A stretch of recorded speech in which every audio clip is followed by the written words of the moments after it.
वासुदेवाय नमः। ओम नमो भगवते वासुदेवाय नमः। अब तक पाठ में भगवान प्रत्येक मानव को कर्म करना ही चाहिए। कर्म कैसा किया जावेगा, यह ज्ञान से, भक्ति से, सत्संग से और शुभ संगति के द्वारा मानव को ज्ञान होता है। साधारणतः मानव बहुत अभिमानी हो जाता है जब कोई सफलता मिलती है कि ये मैंने किया, मेरे द्वारा हुआ, मेरे में योग्यता है, इसलिए मैं इसको करने वाला हूँ। जब शुभ कर्म को करने वाला, सत्कर्म को करने वाला मैं हूँ अभिमानित है, तो जो बुरा कर्म भी है वह स्वयं ही करता है। और प्रत्येक कर्म का परिणाम अगर वह कहता है मैं करता हूँ, जब बिगड़ जावे, घाटे हो जावे, उसका दोष, हे परमात्मा तूने मेरे साथ क्या कर दिया। इस अज्ञान से बाहर आओ। तेरे हाथ में केवल कर्तव्य कर्म करना ही है, उसका फल कितना किस प्रकार से हो ये विधि का विधान विधाता के हाथ में है। तू अपना कर्म कर, अभिमान मत कर। शुभ कर्म का अनुमोदक वह स्वयं होता है। तेरे से शुभ कर्म वह खुद करवाता है, तेरे द्वारा होता है निश्चित रूप से, परंतु उसके पीछे शक्ति और प्रेरणा उस प्रभु की हुआ करती है। हाँ, जितने भी निम्न स्तर के कर्म है वह तू अपनी भावना से करता है, अपनी वृत्ति से करता है। इसमें परमात्मा का लेश मात्र किसी प्रकार का भी भाव नहीं होता, उसका कोई प्रभाव नहीं होता। ये तेरे जन्म जन्मांतरों के जो निम्न स्तर के भाव हैं वह तुझसे करवाते हैं। भगवान ने कहा, परंतु जिनका अज्ञान आत्मज्ञान द्वारा नष्ट हो गया है, जिनको अपनी सनातन सत्ता का बोध हो गया है और परमात्मा की निर्लेपता का पूरा निश्चय हो चुका है, उनका सूर्य के सदृश प्रकाशमय ज्ञान उस परम पद को प्रकाशित करता है। जहां सूर्य तो प्रकाश नहीं देता, वह परम पद, आत्मा का ज्ञान, आत्मा का प्रकाश उस मार्ग को खोल देता है, उसको प्रकाशित कर देता है। जो मार्ग दृष्टि गोचर ही ना हो, दिखाई ना देवे, उसमें प्रवेश कैसे किया जा सकता है। आत्मा का प्रकाश उस धाम को प्रकाशित करता है, वह दिखाई देने लगता है, तब वह आत्मा उस मार्ग पर चलता है। उन्हीं को परमात्मा के परम पावन स्वरूप का ज्ञान होता है, जिनके ऐसे शुद्ध ज्ञान से पाप दूर हो गए हैं। अब एक एक शब्द की ओर ध्यान देते रहना। जिनके ऐसे शुद्ध ज्ञान से पाप दूर हो गए हैं, पतनशील प्राणी कहा। सबके अंदर पाप करने की वृत्ति, अनुचित कार्य की ओर ये मन बुद्धि चित्त अपने आप खिंचता चला जाता है। निर्दोष तो केवल वह परमात्मा है, सब में दोष हैं, किसी में कम किसी में अधिक। अब भगवान ने ये नहीं कहा जो पाप मुक्त हो चुका है, कैसे कहा, जिनके ऐसे शुद्ध ज्ञान से पाप दूर हो गए हैं। अब उनसे जो पाप कर्मी करने वाले हैं, प्रत्येक क्षण अनुचित कार्य करने वाले हैं, अब उनसे वह कृत दूर हो गए हैं, अब उसमें वह नहीं विचरता। ईश्वर में बुद्धि लगाए रखने वाले, उसी में तन्मय रहने वाले, उसी में स्थिर और उसी में अपना आश्रय रखने वाले, जो यह अपना नियम बना लेते हैं, ऐसे साधकों के पाप उनसे दूर चले जाते हैं। अब वह राम नाम की पूंजी एकत्रित करके पूंजी राम नाम की पाइए, पाथे साथ नाम ले जाइए। जब वह शुभ पूंजी साथ में होती है, कहां पहुंच जाते हैं? जहां जाकर फिर लौटना नहीं होता, मोक्ष धाम को जाते हैं। विद्या विनय से, विद्या विनय, अभिमान नहीं, विनय से। संपन्न ब्राह्मण में, गौ में, हाथी में, कुत्ते में और कुत्ते को पकाने वाले में पंडित लोग सम देखने वाले होते हैं। परमेश्वर परायण आत्मज्ञानी पंडित जन सेवा के समय, सहायता के समय और रक्षा करने के काल में ब्राह्मण और चंडाल की भेदभाव नहीं करते। वे सब में प्राण और चेतन भाव की स्फूर्ति एक सी समझते हैं। सेवा के समय समभाव से सेवा करने वाले, कौन चंडाल है, कौन कुत्ता है, कौन कुत्ते को पकाने वाला है, उसका ये कोई भाव नहीं होता। उसका भाव होता है मुझे सेवा करनी है। सेवा के लिए जो भी सम्मुख हो वह बड़े भाव चाव से उसकी सेवा किया करता है। उसमें कोई भेदभाव नहीं रखता कि ये चंडाल है, ये साधु है, ये ब्राह्मण है अथवा ये नीच कर्मी है। कौन करता है ऐसा? भगवान में लीन रहने वाले जन, जो भगवान में लीन रहते हैं। भगवान भी तो सबको अन्न देता है, जल देता है, वायु देता है, सूर्य का प्रकाश देता है, क्योंकि सूर्य के रूप में मैं ही तपता हूं, वायुओं में मारीची मैं हूं। सब कुछ भगवान ही तो है। वह सबको देते हैं, बिना भेदभाव के देते हैं। तो फिर जो भगवत भक्त भगवान में लीन रहता है वह भी उस परमात्मा की वृत्ति वाला बन जाता है। जैसी संगति करेगा वैसे ही कर्मकलाप और भाव बन जाते हैं। A man is known by the society he keeps. अगर मानव सदैव उसकी संगति करेगा परमात्मा की, तो उसके गुण अपने भीतर आ जाना कोई आश्चर्य नहीं है। भगवान में लीन रहने वाले जन ऊंच नीच के तुच्छ भेदभाव को भूल जाते हैं और सबकी सेवा सहायता समदृष्टि होकर करते रहते हैं। ऐसी समता में जिन भगवत भक्तों का मन स्थिर है, ऐसी समता में, ऐसी सेवा में, ऐसे अपने कर्मकलाप में, ऐसे अपने कर्तव्य कर्म में, जिस भगवत भक्त का मन स्थिर है, उन्होंने इसी देह में रहते हुए संसार को जीत लिया है। निश्चय से ब्रह्म निर्दोष, निर्दोष शुद्ध और सब में सम है। बिना भ्रम के आत्मा तो है ही ना। आत्मा क्या है? परमात्मा का अंश। वह परमात्मा क्या है? वह स्वयं ब्रह्म है। उसी में प्रवेश करना है ना। तो सब में क्या परम पूज्य श्री स्वामी जी महाराज ने अपने सम्मुख भक्तों की आरती नहीं उतारी?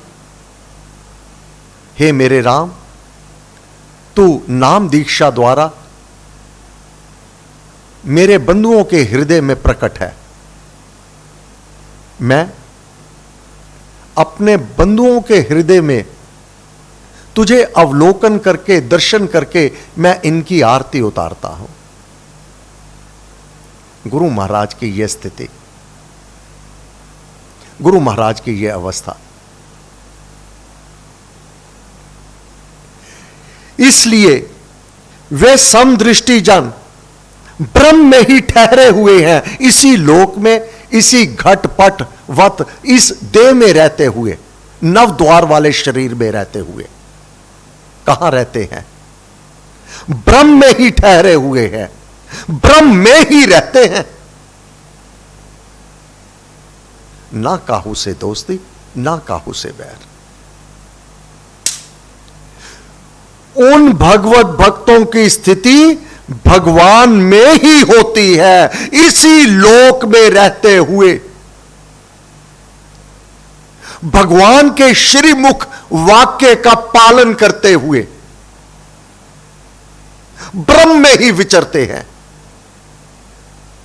आनंद में रहते हैं, सुख में रहते हैं और शांत में उनका जीवन होता है।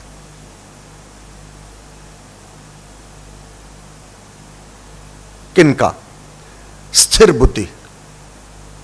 स्थिर बुद्धि, मोह, अज्ञान रहित,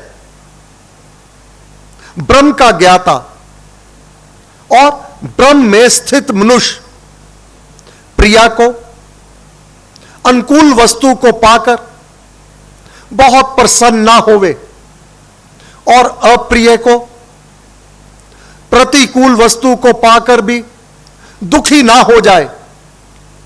इष्ट अनिष्ट के लाभ में सम रहने का यत्न करे, यत्न करे, प्रयास।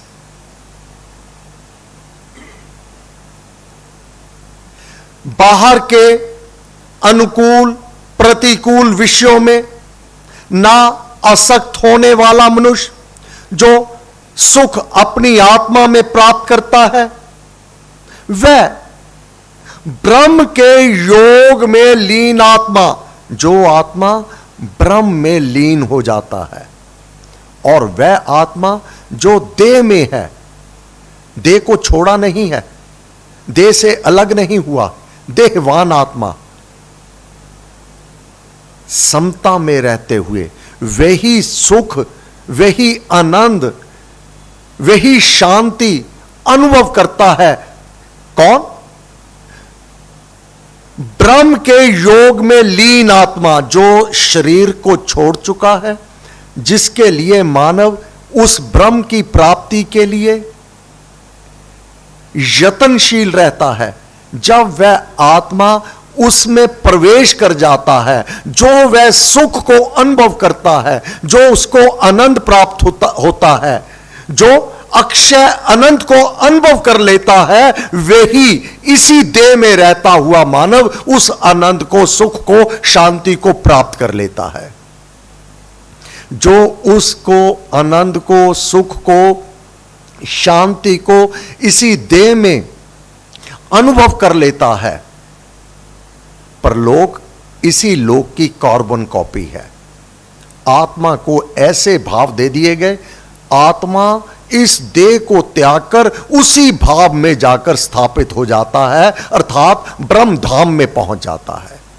अगर इस देह में रहते हुए ईर्ष्या, द्वेष, कला, क्लेश, वैर, विरोध, इस भाव को आत्मा को देते रहोगे, तो जाप करते हुए, पाठ करते हुए, यज्ञ करते हुए कामना रखोगे कि हमें ब्रह्म धाम की प्राप्ति हो जावे, नहीं होवेगी। केवल जाप पाठ यज्ञ से नहीं, तेरे कर्म कलाप से होवेगी। गीता को समझने का प्रयत्न करो।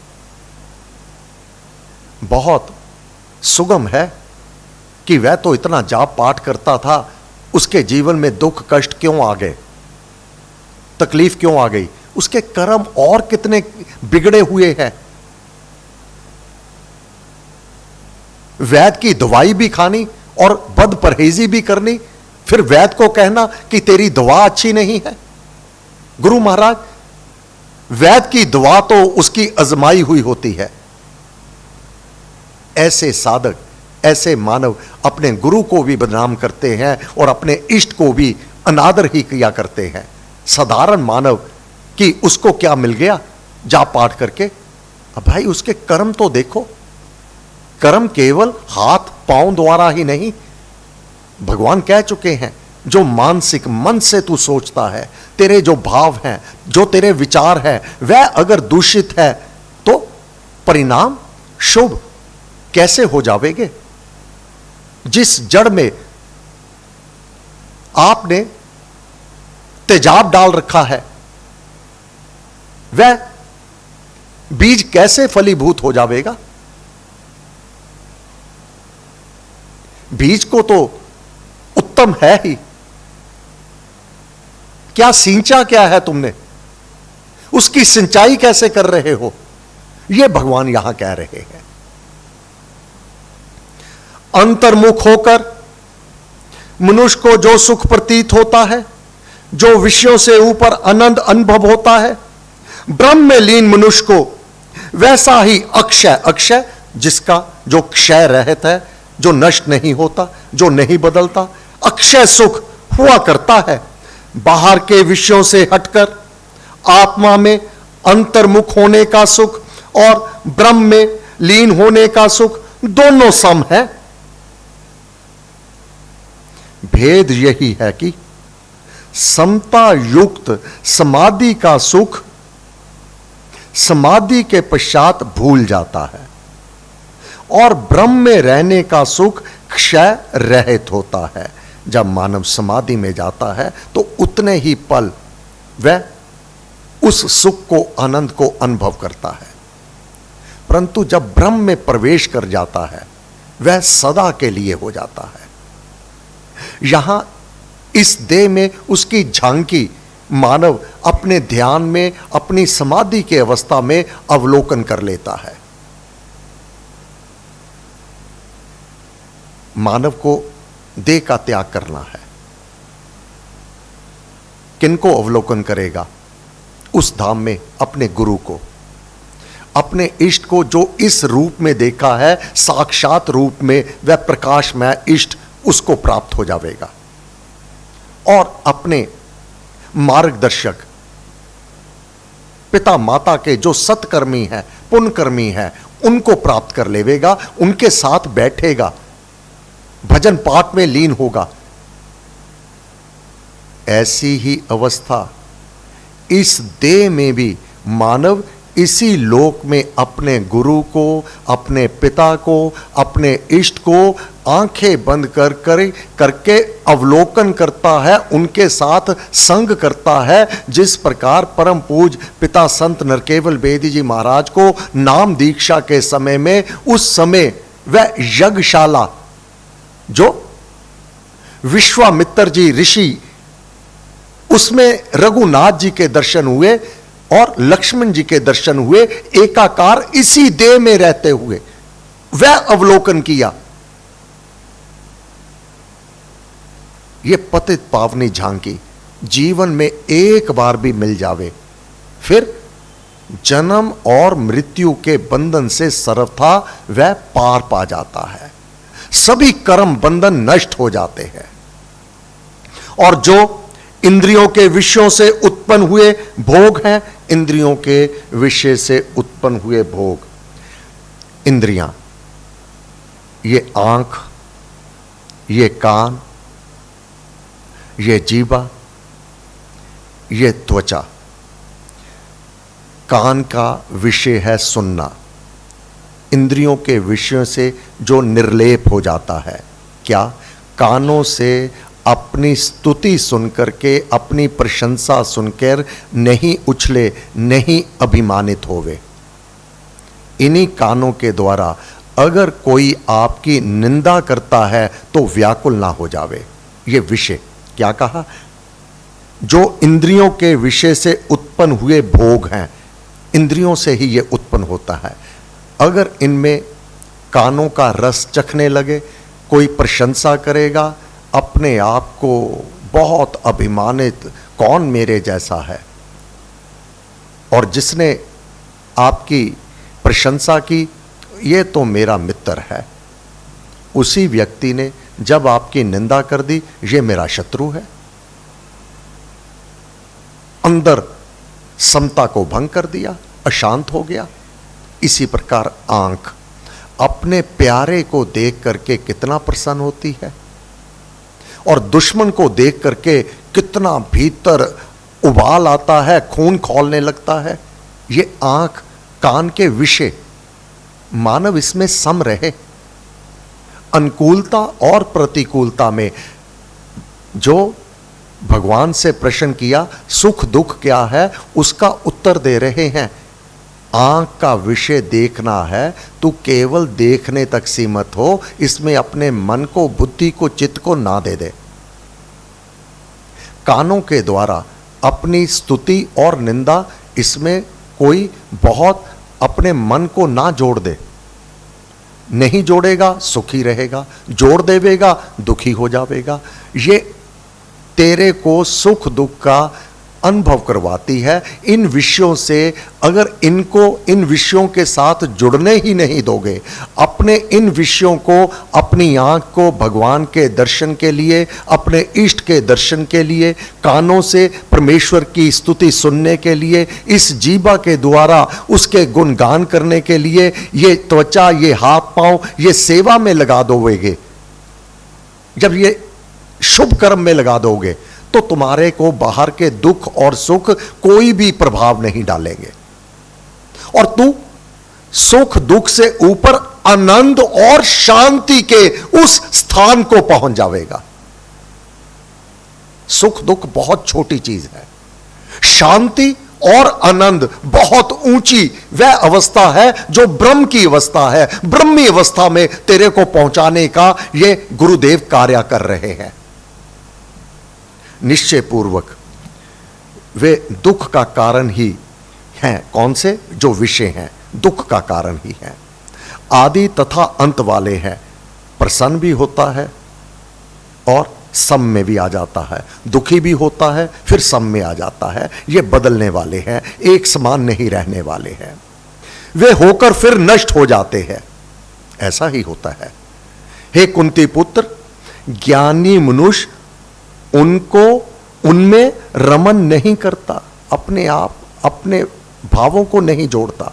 जो मनुष्य शरीर छोड़ने से पहले, मरने से पूर्व ही जो ऊपर वर्णन किए हैं, जो विषय हैं, उनमें जो भाव अपना और पराया हो जाता है, इसका त्याग करना है।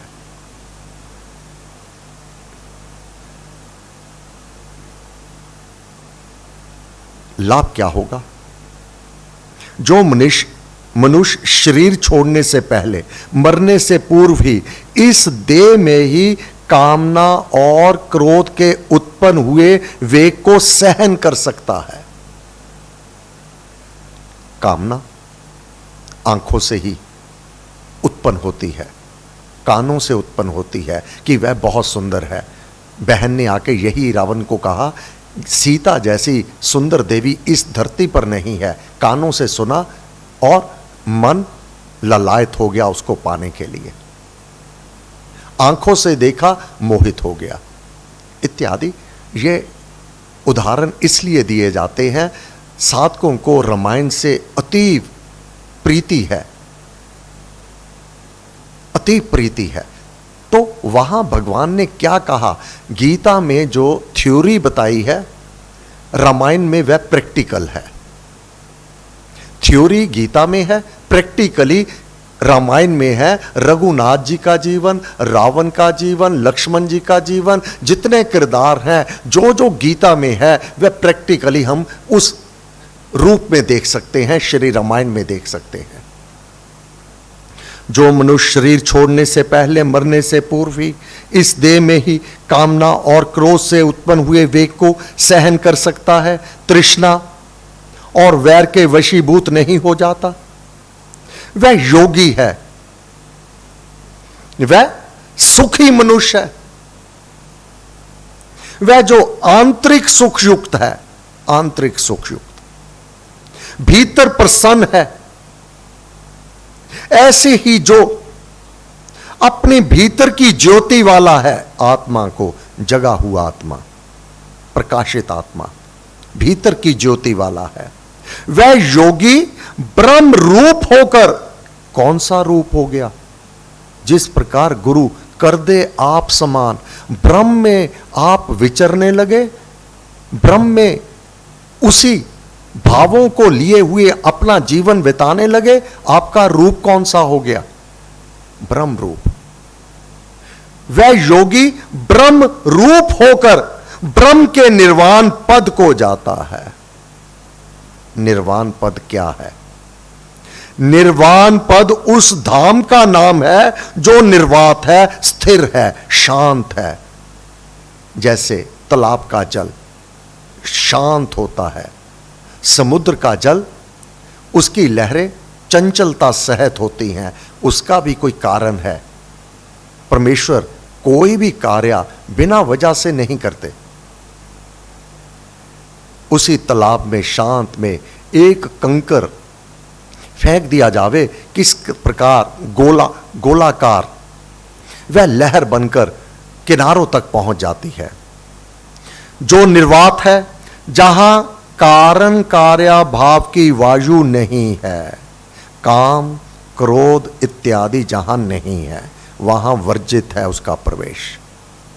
ईर्ष्या, द्वेष, वैर, विरोध, कला, क्लेश और काम, वहां प्रवेश नहीं है, और इसीलिए वहां यमराज का प्रवेश भी वर्जित है।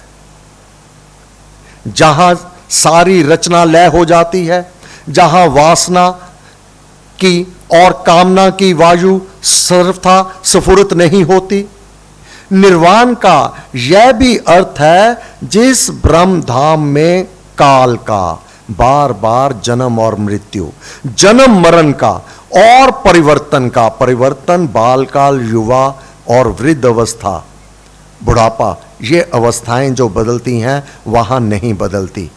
वहां बुढ़ापे के दुख नहीं प्राप्त करने पड़ते, और परिवर्तन का वान नहीं काम करता है, वह दुख रहित, दुख है ही नहीं वहां। परम सुखमय धाम ब्रह्म निर्वाण है।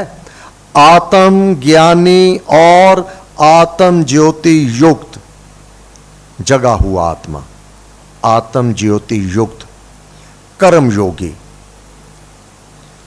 आत्मज्ञानी जिसको आत्मा का ज्ञान हो चुका है कि आत्मा किस प्रकार अमर सत्ता है, आत्म ज्योति युक्त जिसने अपनी आत्मा को प्रकाशित कर लिया है। दूसरा ये, तीसरा कर्म योगी। ये सारे विधियां हैं अलग अलग ढंग से उस निर्वाण के प्राप्त करने को। किसी एक में भी मानव सुस्थिर हो जावे, दृढ़ता से इसका पालन करे, वह निर्वाण पद के धाम की प्राप्ति का अधिकारी हो जाता है। भगवान कह रहे हैं आत्मज्ञानी और आत्म ज्योति युक्त, फिर कर्म योगी, ऐसे ही ब्रह्म निर्वाण रूप परम धाम को प्राप्त करता है। जिनके पाप नष्ट हो गए हैं, इसका मतलब पाप तो पहले किए हैं तभी नष्ट हुए ना। ऐसा तो नहीं कि पाप करने के बाद गति नहीं है, ऐसा नहीं है। पाप अज्ञान में, राग में, ये लोभ में मानव से हो चुके, परंतु जो ये अध्याय चल रहा है चौथा और पांचवा, इसमें भगवान के कथन का पालन करके उसके अनुसार जीवन चला लेने से जपते राम राम जप पाठ, जलते कर्म बंद यथा काठ। पाप भी दुखदाई नहीं होंगे। पाप करके छुपाना वह अवश्य में दुखदाई होंगे। श्रवण कुमार का वध करके छुपा गए महाराज दशरथ, भगवान के पिता होते हुए भी वह श्राप माता का, जिमें हम पुत्र वियोग में, दशरथ त्याग ही प्राण, ऐसे ही त्यागो प्राण तुम। हे दशरथ, जिस प्रकार पुत्र वियोग में हम प्राण त्याग रहे हैं, तुम भी अपने प्राण पुत्र वियोग में त्याग करोगे। 4 पुत्र है, एक भी पुत्र पास नहीं। अंत समय में वह मां का श्राप। पाप तो होते हैं, परंतु उनको छुपा जाना, जिस प्रकार महाराज दशरथ को, और अन्य अनेक यहां उदाहरण प्रस्तुत है भक्ति प्रकाश से कि पाप अगर छुपा जाओगे, पाप कब पता चलता है? जब सतगुरु की प्राप्ति हो जावे। वह जब ज्ञान देता है तब मानव अपना जो बीत चुका है समय उसको याद करता है। अगर वह याद आ जावे उसके अहोभाग्य, क्योंकि गुरु कृपा से अब उन कर्म संस्कारों को नष्ट भ्रष्ट भी किया जा सकता है।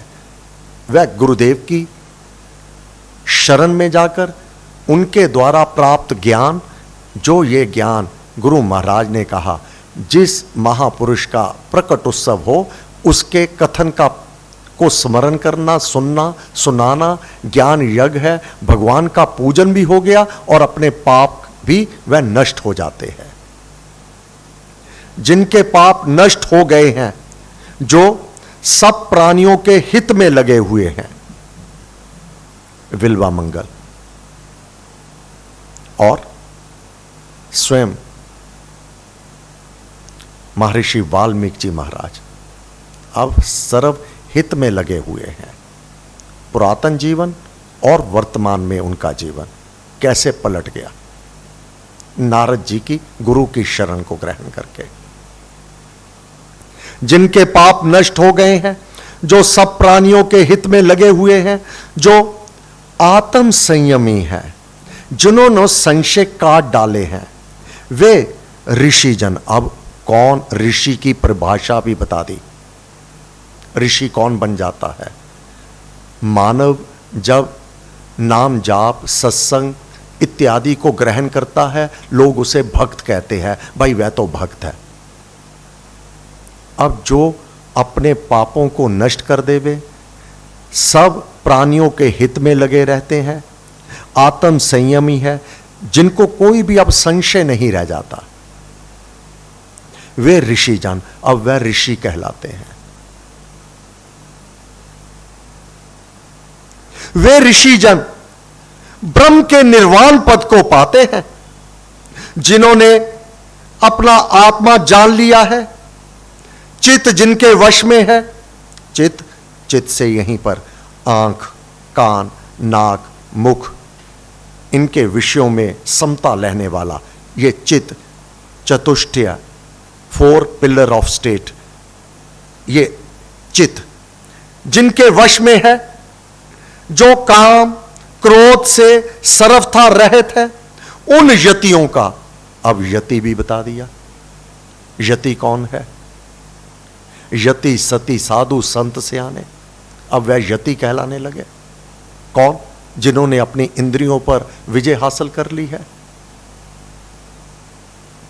मानव की अवस्था कैसे ऊंची पहुंची जा रही है।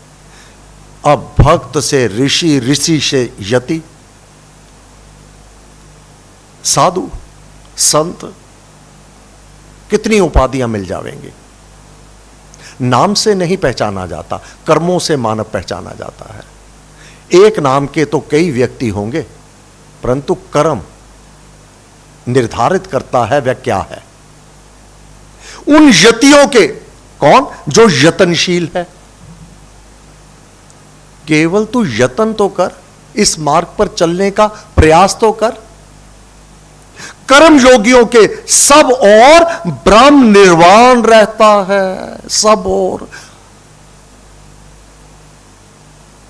गुरु महाराज ने यूं ही नहीं कहा, निर्वाण तो ऐसे साधकों के पांव तले अटकेलियां लेता है। कहा सब और, ऊपर नीचे दाएं बाएं ब्रह्म अब तुम्हारे को ढूंढ रहा है। अब तुझे भगवान के ढूंढने की आवश्यकता नहीं। नाम जपा शुभ लगन से रात दिवस सब याम, अब तो राम भजे मुझे, मुझको मिला विश्राम। गुरु महाराज की अपनी अवस्था, अब तो राम भजे मुझे। मैंने वह सब कर्म कर लिए जो मेरे को वर्णन किया। अब राम मुझे ढूंढ रहा है कि अब मैं इसको प्राप्त कर लूं, ये मेरे लायक है, इसको अब रिजर्व फोर्स में मुझे लेना है। अपना काम अब भगवान ने करवाना है।